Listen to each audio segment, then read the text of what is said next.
Hello and welcome to another video. Today I'm at this bar and I'm going to be having a lovely drink. Unfortunately, I'm not going to tell you the location of the bar, but what I am going to tell you is my journey to becoming a driving instructor. It all began in 1982 when I was learning to drive. I took about 25 odd lessons and I went for my driving test in Greenford, West London. Unfortunately, I failed due to mirrors. I was approaching traffic lights, the lights changed red and I suddenly stopped. The examiner said I should have checked the mirrors before and well, I accepted it, but obviously I was a bit disappointed. I wanted to reapply for my test straight away. Unfortunately, there was no internet at the time and I didn't want anyone else in the household to know that I was going to go for my second test. And in those days, when you apply for your test, you get a postcard in the letterbox, which everybody could see. So instead, I thought, let me just go there. Their office, their head office, the DVSA head office, well, it wasn't called DVS at the time. It was called Department of Transport. Their head office was in Acton, Bromyard Avenue. So I jumped on the 207 bus, went to Acton. I remember climbing up the stairs to the first floor and I think I paid the lady about £11.50 for a test in cash, and I said I wanted to do a test straight away, and she said the next available date was at Ruislip. I'd never even heard of the word Ruislip until then. I said, yeah, why not, you know, I can drive, I just failed on one thing, so I should be able to drive anywhere. With the test booked, I took a further 10 hours, but I'd never been to the test centre until the day of the driving test. Within minutes of the test starting, I approached a narrow width restriction. And even today, I can recall myself thinking, oh my God, this car's never going to fit through that space. And then I thought, well, I've got to go, you know. And as I went through, I heard this bang. My mirror, the driver's side mirror, had broken. Not just broken, it was hanging down like that. It was almost falling off. So I turned around to the examiner and I said, what do we do now? And this examiner, in this like military type of voice, just said, continue as if nothing has happened. So I thought, oh well, carry on. Well, I'd obviously knew that I'd failed on the mirror, on hitting the mirror. I did a 3-point turn, and rather than looking around, I was looking at the broken mirror all the time. So he'd obviously failed me for the 3-point turn. During the turning right from the main road into the minor road, I had my eyes on the mirror as I was turning, and obviously the turning went wrong. On the narrow roads, when there was a car coming towards us, where do you think I was looking? Precisely, I was looking at my mirror, and I would have hit the car, and the examiner grabbed my steering wheel and said, hey, what's that car? I got back to the test centre and the whole sheet was just full of crosses.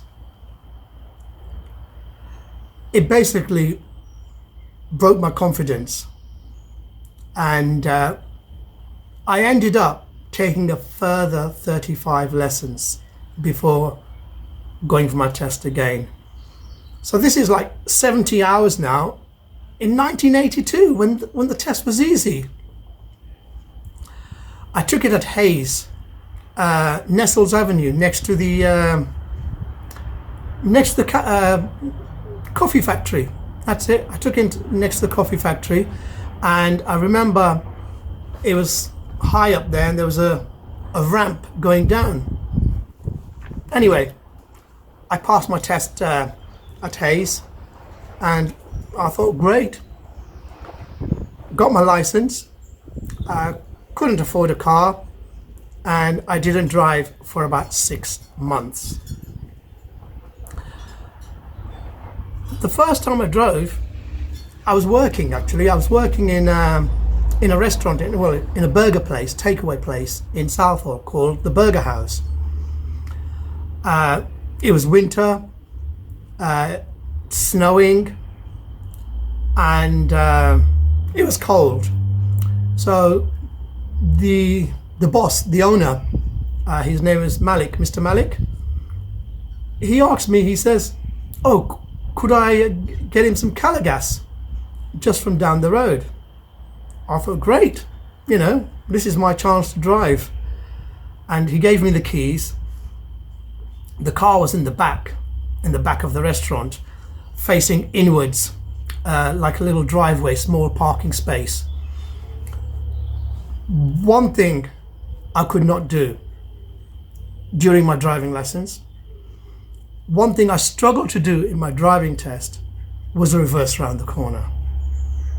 And I just thought, you know what, I'm not going to reverse out of this drive. I'll do a 3-point turn instead. The space was so narrow, that 3-point turn ended up to be a 33-point turn. And it took me almost half an hour. But I did it, and I was quite impressed. I had a big smile on my face. I thought, yes, I've turned the car around. That's the hardest part. All I've got to do now is drive to the Calagas place, pick up the Calagas, bring it back. What could be any harder? Just then, Mr. Malik came out to put some rubbish out, and he saw me. His smile was as big as mine. And he said to me, "Oh, fantastic, that was quick." I looked at him and I said, "I haven't been yet." And he says, "What were you doing?" I said, "Turning the car around." He goes, "Give me the keys back." And he took the keys off me. So he says to me, he goes, "Look, you cook the burgers, I'll get the Calagas."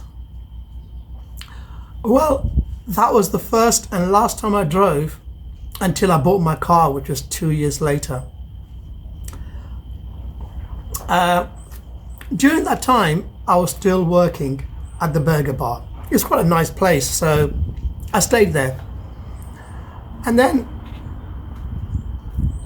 maybe a year after having my car, I thought, I need to look for another job, a better paid job. So I went to the local job centre and I saw this job advertised as a trainee driving instructor with BSM. Excuse me, forgotten my drink.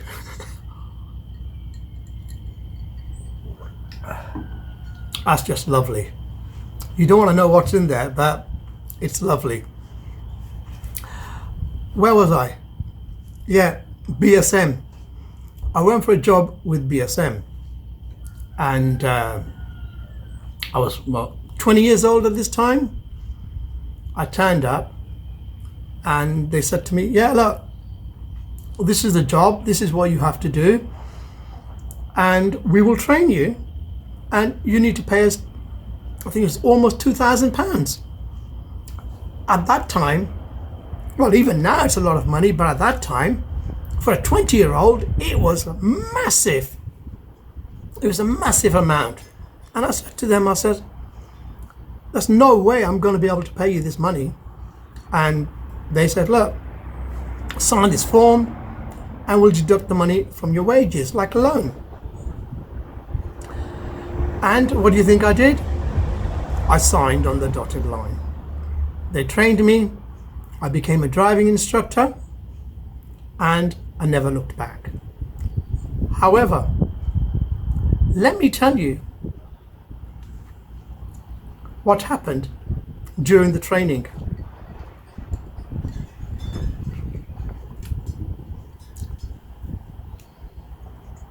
The training involved 3 stages.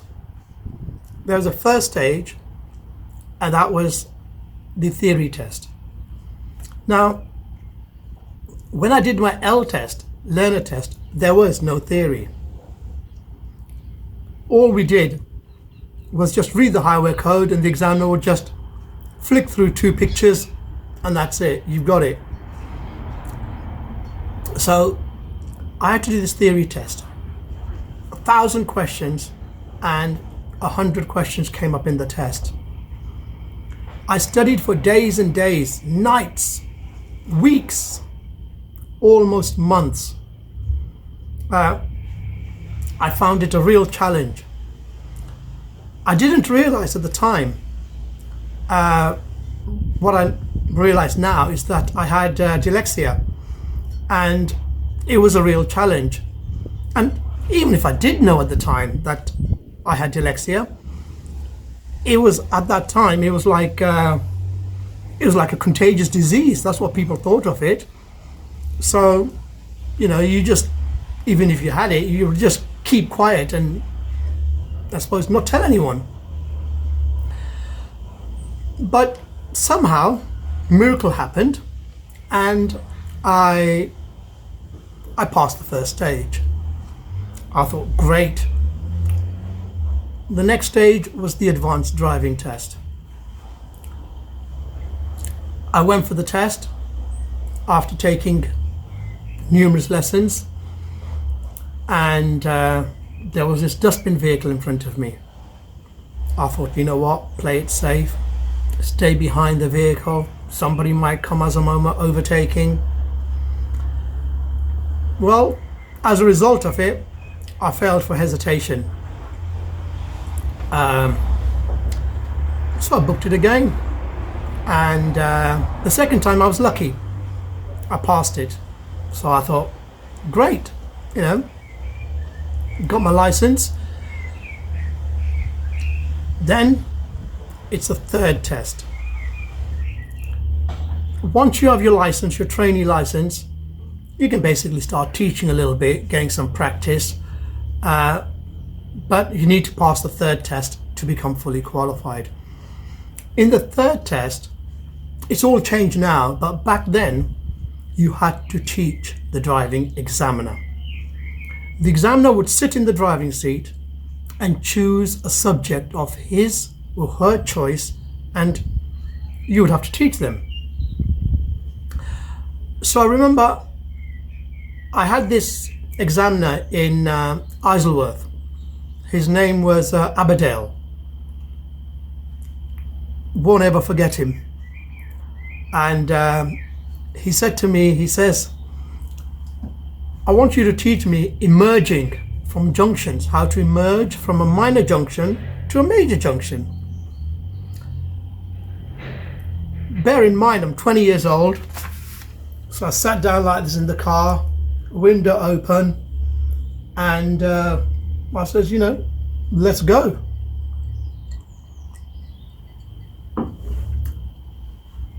I thought, the guy's older than me. I mean, he was like 50 something years old, you know.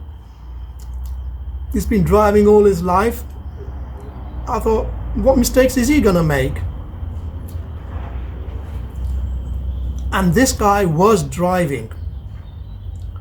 He was driving like I've never seen before. No mistakes. The perfect driver.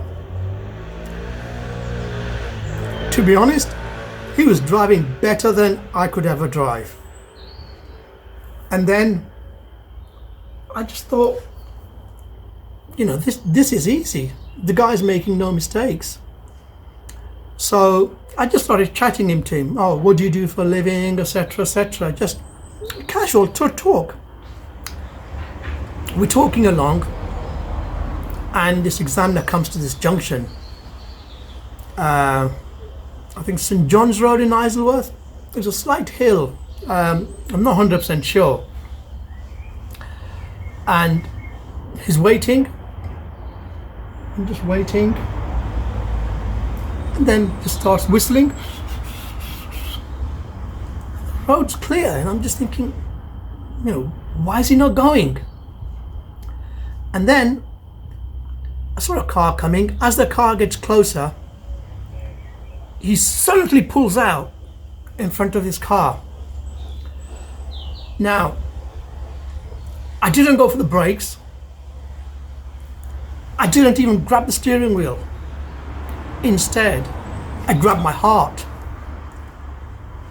I actually thought that if I didn't grab my heart was just going to pop out. That's how shocked I was. And I still recall that incident, and my heart beats faster every time I recall it. I was speechless for quite a while, and then I thought, you know what, the guy's testing me. So I said to him, I says, do you think you should have done that, Mr. Aberdale? The guy just changed. He says, yeah, why not? I didn't hit him, did I? At that stage, I just started laughing. I just thought, you know, this guy's on something, you know?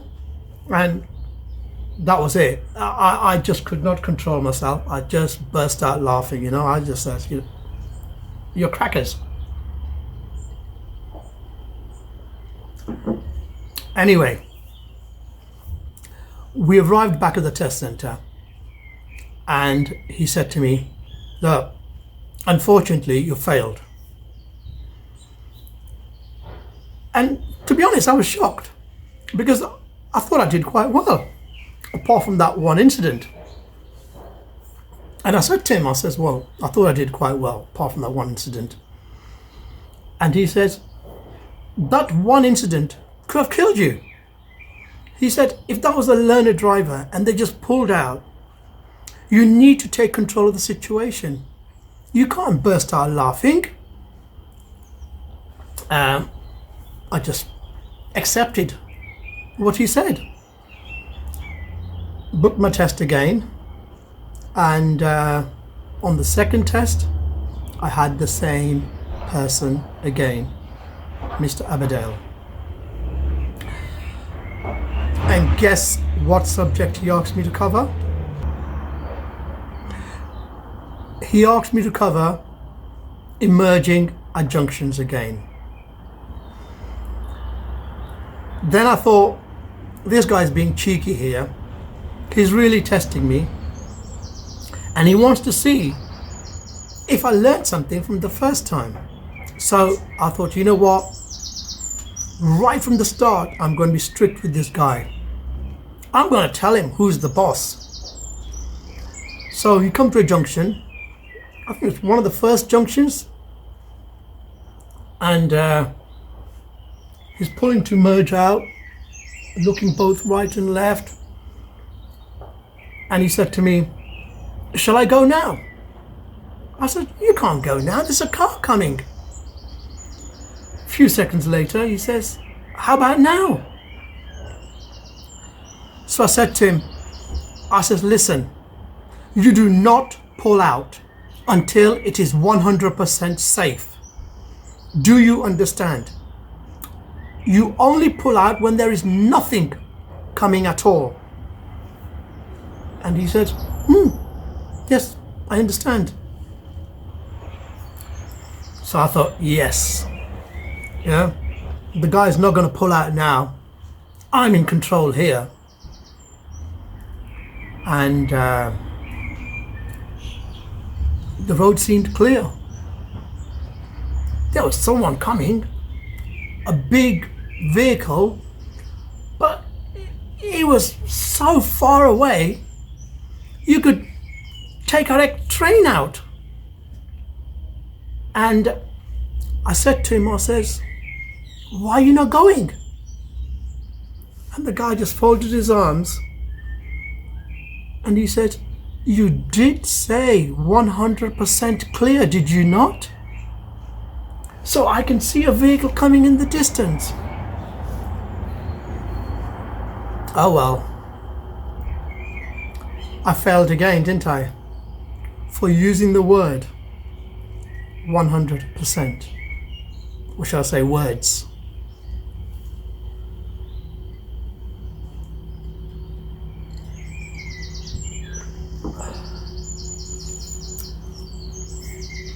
If you guys want to know what's in that drink,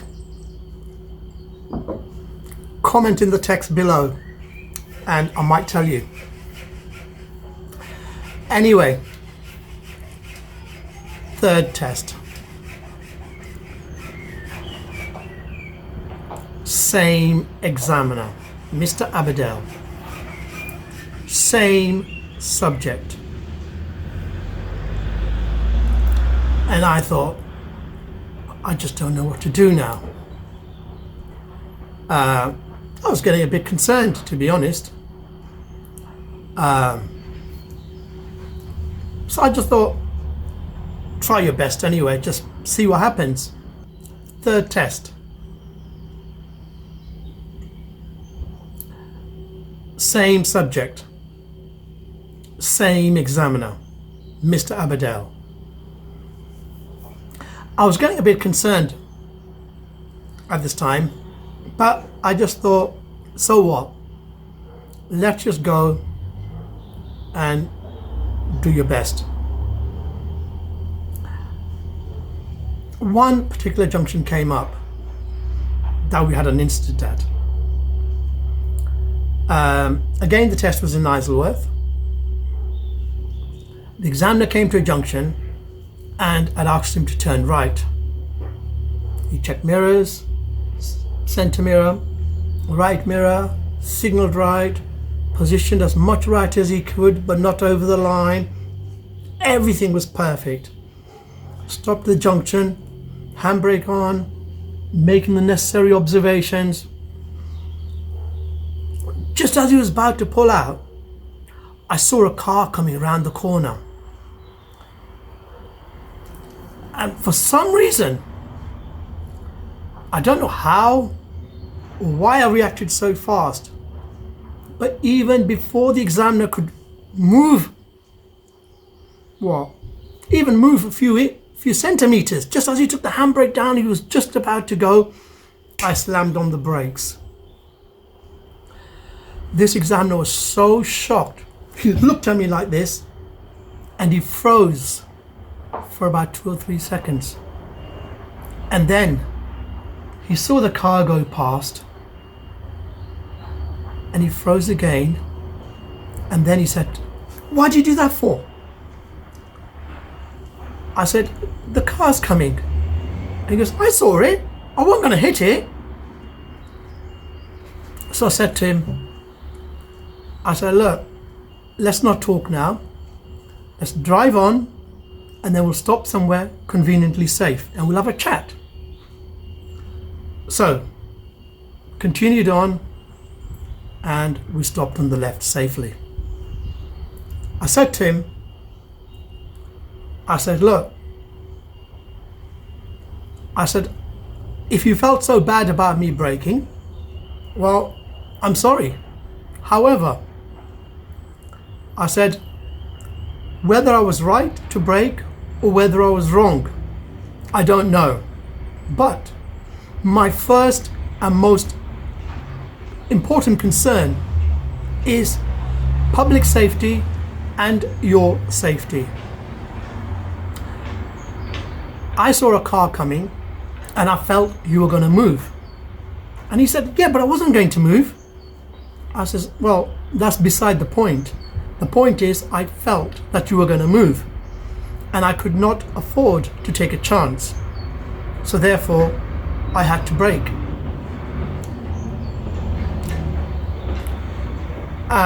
The examiner accepted that and we carried on with the test. At the end of the test, the examiner said to me that I had passed. He also added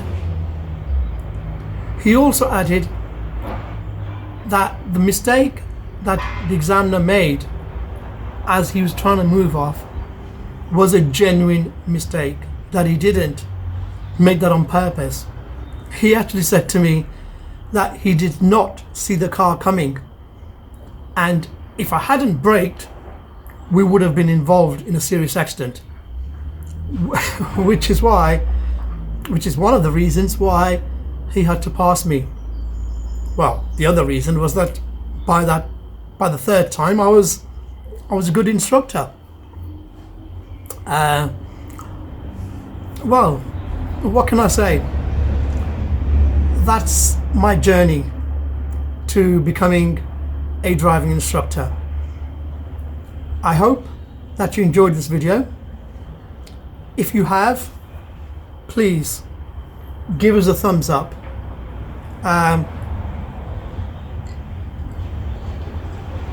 If we get a lot of thumbs up, then I may consider coming back to this secret location and making another video on some of the incidents that I've had with pupils over these years. Thank you for watching. Take care of yourselves. Bye bye.